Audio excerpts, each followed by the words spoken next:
ಎಲ್ರಿಗೂ ನಮಸ್ಕಾರ. Welcome back to mixed meal with Mahalakshmi YouTube channel. Puliyogare ಅಂದರೆ ಯಾರಿಗೆ ತಾನೇ ಇಷ್ಟ ಆಗಲ್ಲ ಹೇಳಿ. ಚಿಕ್ಕ ಮಕ್ಕಳಿಂದ ದೊಡ್ಡೋರ್ವರೆಗೂ ಇಷ್ಟಪಟ್ಟು ತಿನ್ನೋ ಅಂಥದ್ದು ಪುಳಿಯೋಗರೆ ಅಲ್ವಾ. ಹಾಗಾದರೆ ನಾನಿಲ್ಲಿ ಪುಳಿಯೋಗರೆ ಪೌಡ್ರ್ ಮಾಡೋದು ಹೇಗೆ, ಗೊಜ್ಜು ಮಾಡೋದು ಹೇಗೆ ಅಂತ ತೋರಿಸ್ತಾ ಇದ್ದೀನಿ. ಹಾಗಾದರೆ ರೆಸಿಪಿ ಸ್ಟಾರ್ಟ್ ಮಾಡೋಣವಾ.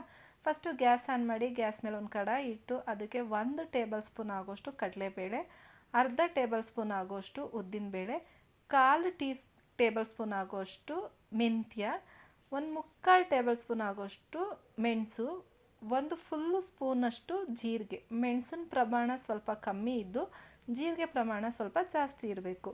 2 ಟೇಬಲ್ ಸ್ಪೂನ್ ಆಗೋಷ್ಟು ಧನಿಯಾ, ಸ್ವಲ್ಪ ಕರಿಬೇವಿನ ಸೊಪ್ಪು. ನಾನಿಲ್ಲಿ ಕಲರ್ಗೋಸ್ಕರ ಬ್ಯಾಡಗೆ ಮೆಣಸಿನ್ಕಾಯಿ ಯೂಸ್ ಮಾಡ್ಕೊತಾ ಇದ್ದೀನಿ. 7ರಿಂದ 8 ಬ್ಯಾಡಗೆ ಮೆಣಸಿನ್ಕಾಯಿನ ಈ ಥರ ಕಟ್ ಮಾಡಿ ಸೇರಿಸ್ತಾ ಇದ್ದೀನಿ. ಒಂದು 1/2 ಟೇಬಲ್ ಸ್ಪೂನ್ ಆಗೋಷ್ಟು ಸಾಸಿವೆ. ಇದನ್ನೆಲ್ಲ ಚೆನ್ನಾಗಿ ಫ್ರೈ ಮಾಡಬೇಕು. ಲೋ ಫ್ಲೇಮಲ್ಲೇ ಫ್ರೈ ಮಾಡಬೇಕು. ಹೈ ಫ್ಲೇಮ್ ಇಟ್ಟರೆ ಬೇಗ ಸೀದೋಗೋ ಚಾನ್ಸಸ್ ಇರುತ್ತೆ. ಸೊ ಹಾಗಾಗಿ ಲೋ ಫ್ಲೇಮಲ್ಲೇ ಚೆನ್ನಾಗಿ ಫ್ರೈ ಮಾಡಿ ಇದ್ರ ಪರಿಮಳ ಘಮ ಘಮ ಅಂತ ಬರ್ತಾ ಇರಬೇಕು. ಅಲ್ಲಿ ಗಂಟ ಚೆನ್ನಾಗೆ ಲೋ ಫ್ಲೇಮಲ್ಲೇ ಫ್ರೈ ಮಾಡಬೇಕು. ಇದು ಫ್ರೈ ಮಾಡ್ತಿದ್ದಂಗೆ ಪುಳಿಯೋಗರೆ ಪೌಡ್ರ್ ಸ್ಮೆಲ್ಲು ಘಮ ಘಮ ಅಂತ ಇರುತ್ತೆ. ಸೊ ಅದನ್ನು ತಣ್ಣಗಾಗೋಕ್ಕೆ ಬಿಡೋಣ. ತಣ್ಣಗಾದಮೇಲೆ ಸಣ್ಣ ಮಿಕ್ಸಿ ಜಾರ್ಗೆ ಹಾಕ್ಕೊಂಡು ಪೌಡ್ರ್ ಮಾಡ್ಕೊತಾ ಇದ್ದೀನಿ. ಮಿಕ್ಸಿ ಜಾರು ಫುಲ್ ಡ್ರೈ ಆಗಿರಬೇಕು, ತೇವ ಅಂಶ ಇರಬಾರ್ದು. ನೋಡ್ತಾ ಇದ್ದೀರಲ್ಲ, ಇಷ್ಟು ಫೈನ್ ಪೌಡ್ರಾಗಿ ಇಟ್ಕೊಂಡು ಸ್ವಲ್ಪ ತಣ್ಣಗಾಗೋಕ್ಕೆ ಬಿಡೋಣ ಈ ಪೌಡ್ರನ್ನ ನೀವು ಸ್ಟೋರ್ ಮಾಡ್ಕೊತೀರಿ ಅಂದರೆ ಸ್ವಲ್ಪ ತಣ್ಣಗೆ ಮಾಡಿಕೊಂಡೇ ಸ್ಟೋರ್ ಮಾಡ್ಕೊಬೇಕು. ಇದು ತಣ್ಣಗಾಗೋಷ್ಟರಲ್ಲಿ ಗೊಜ್ಜನ್ನ ರೆಡಿ ಮಾಡ್ಕೊಳ್ಳೋದು ತೋರಿಸ್ತಾ ಇದ್ದೀನಿ. ಫಸ್ಟು ಒಂದು ಕಡಾಯಿ ಇಟ್ಟು ಅದಕ್ಕೆ 5ರಿಂದ 6 ಟೇಬಲ್ ಸ್ಪೂನ್ ಆಯಿಲ್ ಕಾದಾದಮೇಲೆ ಕಡಲೆಕಾಯಿ ಬೀಜ ಹಾಕ್ಕೊತಾ ಇದ್ದೀನಿ. ಕಡಲೆಕಾಯಿ ಬೀಜ ರೋಸ್ಟ್ ಮಾಡಿ ಸ್ವಲ್ಪ ಎತ್ತಿಟ್ಕೊತೀನಿ. ಇದಾದಮೇಲೆ ಇದೇ ಎಣ್ಣೆಗೆ ಸ್ವಲ್ಪ ಸಾಸಿವೆ, ಒಂದು 1/2 ಟೇಬಲ್ ಸ್ಪೂನ್ ಆಗೋಷ್ಟು ಸಾಸಿವೆ ಚಿಟಪಟ ಅಂತ ಸಿಡಿದ್ಮೇಲೆ 1 ಟೇಬಲ್ ಸ್ಪೂನ್ ಆಗೋಷ್ಟು ಕಡಲೆಬೇಳೆ, ಒಂದು ಅರ್ಧ ಟೇಬಲ್ ಸ್ಪೂನ್ ಆಗೋಷ್ಟು ಉದ್ದಿನಬೇಳೆ ಹಾಕ್ಕೊತಾ ಇದ್ದೀನಿ. ನೀವು ಕಡಲೆಬೇಳೆ, ಉದ್ದಿನಬೇಳೆ, ಕಡಲೆಕಾಯಿ ಬೀಜದ ಪ್ರಮಾಣ ಎಲ್ಲ ನೀವು ಹೆಚ್ಚು ಕಮ್ಮಿ ಮಾಡ್ಕೊಬೋದು. ಇದು ಕಡಲೆಬೇಳೆ, ಉದ್ದಿನಬೇಳೆ ಸ್ವಲ್ಪ ಫ್ರೈ ಆದಮೇಲೆ ನಾನಿಲ್ಲಿ ಒಂದು 3 ಒಣಮೆಣಸಿನ್ಕಾಯಿ, ಸ್ವಲ್ಪ ಕರಿಬೇವು, ಒಂದು 4ರಿಂದ 5 ಎಸಳು ಬೆಳ್ಳುಳ್ಳಿ ಹಾಕ್ಕೊತಾ ಇದ್ದೀನಿ. ಪುಳಿಯೋಗರೆಗೆ ಬೆಳ್ಳುಳ್ಳಿ ಫ್ಲೇವರ್ ಒಂದು ಒಳ್ಳೆ ಟೇಸ್ಟ್ ಇರುತ್ತೆ. ಹಾಗಾಗಿ ಬೇಡ ಅಂದರೆ ಸ್ಕಿಪ್ ಮಾಡ್ಕೊಳ್ಳಿ. 1/3 ಟೇಬಲ್ ಸ್ಪೂನ್ ಆಗೋಷ್ಟು ಬಿಳಿ ಎಳ್ಳನ್ನು ಹಾಕ್ಕೊಂಡು ಚೆನ್ನಾಗಿ ಫ್ರೈ ಮಾಡ್ಕೊತಾ ಇದ್ದೀನಿ. ಇದೊಂದು ಸ್ವಲ್ಪ ಫ್ರೈ ಆದಮೇಲೆ ನಾನು ಫ್ರೈ ಮಾಡಿಟ್ಟಿರೋಂಥ ಕಡಲೆಕಾಯಿ ಬೀಜನೂ ಸೇರಿಸ್ತಾ ಇದ್ದೀನಿ. ಇವಾಗ ಹುಣಸೆ ಹಣ್ಣಿನ ಹುಳಿ ಹಾಕ್ತಾಯಿದ್ದೀನಿ. ಒಂದು ಚಿಕ್ಕ ನಿಂಬೆಹಣ್ಣು ಗಾತ್ರದ ಹುಣಸೆ ಹಣ್ಣು ಹುಳಿನ ಹಾಕ್ತಾಯಿದ್ದೀನಿ. ಈ ಹುಳಿ ಸ್ವಲ್ಪ ಹಂಗೆ ಮಿಕ್ಸ್ ಆಗಬೇಕು ಆಯಿಲಲ್ಲಿ, ಅಲ್ಲಿ ತನಕ ಚೆನ್ನಾಗೆ ಫ್ರೈ ಮಾಡಿ. ನಾನು ಖಾರಕ್ಕೆ ಇಲ್ಲಿ ಮಧ್ಯದಲ್ಲಿ 2 ಹಸಿಮೆಣ್ಸಿನ್ಕಾಯಿನ ಸೇರಿಸ್ತಾ ಇದ್ದೀನಿ. ಇಷ್ಟ ಇದ್ದರೆ ಸೇರಿಸ್ಕೊಳ್ಳಿ, ಇಲ್ಲಾಂದರೆ ಸ್ಕಿಪ್ ಮಾಡ್ಕೊಳ್ಳಿ.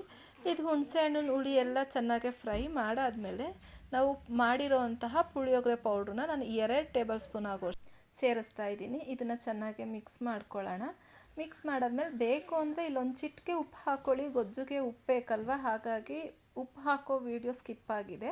ಒಂದು ಸ್ವಲ್ಪ ಉಪ್ಪು ಹಾಕ್ಕೊಂಡು ನಾನಿಲ್ಲಿ 1 ಬೌಲ್ ಆಗೋಷ್ಟು ಕೊಬ್ಬರಿ ತುರಿನ ಸೇರಿಸ್ಕೊತಾ ಇದ್ದೀನಿ. ಕೊಬ್ಬರಿ ತುರಿನೂ ಹಾಕಿ ಚೆನ್ನಾಗಿ ಮಿಕ್ಸ್ ಮಾಡಿಕೊಂಡು ಸುತ್ತ ಎಣ್ಣೆ ಬಿಡೋ ತನಕ ಬೇಯಿಸ್ಕೊಂಡ್ರೆ ಯಮ್ಮಿಯಾದ ಹೋಮ್ ಮೇಡ್ ಪುಳಿಯೋಗರೆ ಗೊಜ್ಜು ರೆಡಿ ಆಗುತ್ತೆ.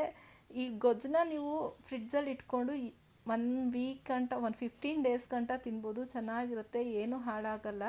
ಬರೀ ಗೊಜ್ಜನ್ನು ಮಾಡಿ ಇಟ್ಕೊಬೋದು. ಗೊಜ್ಜನ್ನ ಮಾಡಿ ಇಟ್ಕೊಂಡ್ಬಿಟ್ಟು ಒಗ್ಗರಣೆನೂ ಮಾಡ್ಕೊಬೋದು, ಹಾಗೂ ಚೆನ್ನಾಗಿರುತ್ತೆ. ನೋಡ್ತಾ ಇದ್ದೀರಲ್ಲ, ಸುತ್ತ ಎಣ್ಣೆ ಬಿಟ್ಟು ಏನು ಕಲರ್ಫುಲ್ಲಾಗೆ ಕಾಣಿಸ್ತಾ ಇದೆ. ಸೂಪರಾಗಿರುತ್ತೆ ಟೇಸ್ಟ್ ಮಾತ್ರ. ಇದನ್ನ ಒಂದ್ಸಲಿ ಮಾಡಿಕೊಂಡ್ರೆ ನೀವು ಅಂಗಡಿಯಿಂದ ಪೌಡ್ರು ತರೋದೇ ನಿಲ್ಲಿಸ್ಬಿಡ್ತೀರ. ನಾನು ಸ್ವಲ್ಪ ಗೊಜ್ಜನ್ನ ಎತ್ತಿಟ್ಕೊಂಡು ಇವಾಗ ಮಾಡಿರೋ ಅಂತಹ ಅನ್ನನ ಮಿಕ್ಸ್ ಮಾಡ್ತಾಯಿದ್ದೀನಿ.